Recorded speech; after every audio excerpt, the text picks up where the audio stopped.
Hi guys, எல்லோரும் எப்படி இருக்கீங்க? Welcome to Felicia universe.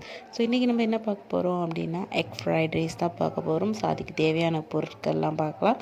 First வந்துட்டு ஒரு பெரிய வெங்காயம், அதுக்கு நல்லா நைஸாக கட் பண்ணி வச்சுக்கோங்க. அதுக்கப்புறம் கேரட், அது உங்களால் எந்த அளவுக்கு மெலிசாக கட் பண்ண முடியுமோ அது, அண்ட் பீன்ஸ், அதையும் நல்லா நைஸாக கட் பண்ணிக்கோங்க. அதுக்கப்புறம் கொஞ்சம் முட்டைக்கோஸ், அப்புறம் 2 எக்கு, அண்ட் இதுக்கு தேவையான மசாலாஸ் எல்லாமே வந்துட்டு எடுத்து வச்சுருக்கேன். ஸோ செய்யும்போது என்னென்ன மசாலாஸ்ன்னு சொல்கிறேன். அதுக்கப்புறம் சோயா சாஸ் ஆப்ஷனல் தான். ரைஸ், அதுக்கப்புறம் வந்துட்டு சால்ட்டு, தேவையான அளவுக்கு சால்ட்டு. ஸோ இதெல்லாம் எடுத்து வச்சுட்டு ஃபஸ்ட்டு ஒரு கடாயில் வந்துட்டு நம்ம என்ன பண்ண போகிறோம் அப்படின்னா, இன்றைக்கி வந்து எக்கு தனியாகவும் பொரிச்சிட்டு அதில் தான் சேர்க்க போகிறோம். இன்னொரு நாளைக்கு வந்துட்டு இன்னொரு டிஃப்ரெண்ட் டைப் எப்படி வந்து செய்யலாம் அப்படிங்கிறத இன்னொரு டிஃப்ரெண்ட் டைப்பில் செஞ்சு காட்டுறேன்.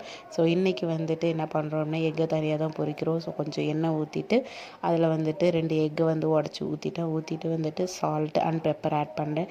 ஏன் அப்படின்னு பார்க்கும்போது இந்த மாதிரி தனியாக போடும்போது அதோட டேஸ்ட் வந்துட்டு கம்மியாக இருக்கும். நம்ம ரைஸ்லாம் போடும்போது எக்கோட டேஸ்ட்டு ஒரு மாதிரி இருக்கும். ஸோ அது டேஸ்ட்டு கொடுக்குறதுக்காக என்ன பண்ணுறோம் அப்படின்னா, சால்ட் அண்ட் பெப்பர் வந்து ஆட் பண்ணி நல்லா வதக்கி அதை நம்ம தனியாக வந்துட்டு பிளேட்டில் எடுத்து வச்சுக்கலாம்.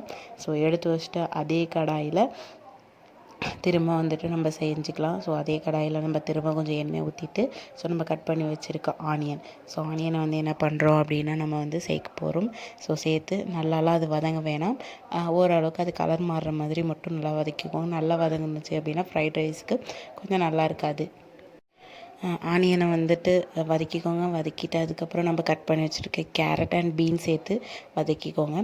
ஸோ இதை தவிர வந்துட்டு குடமிளகாய், கேப்சிகம் இதுவும் வந்துட்டு ஆட் பண்ணிக்கலாம். ஸோ நான் என்கிட்ட அப்போ இல்லை, அதனால் நான் வந்து ஆட் பண்ணல. ஸோ உங்களுக்கு வேணும் அப்படின்னா நீங்கள் ஆட் பண்ணிக்கோங்க. ஸோ ஆட் பண்ணிவிட்டு கொஞ்சம் நல்லா வந்து வதக்கிக்கோங்க. ஏன் அப்படின்னு பார்த்தோன்னா, கடையில் அப்படின்னா அவங்களோட ஹீட் வந்து ரொம்ப அதிகமாக இருக்கும், அவங்க வச்சுருக்க சட்டி அந்த மாதிரி இருக்கும். அதனால் சும்மா 2 வதக்குனாலே கேரட் அண்ட் பீன்ஸ்லாம் வதங்கிடும். ஆனால் நம்ம வீட்டில் அப்படி கிடையாது.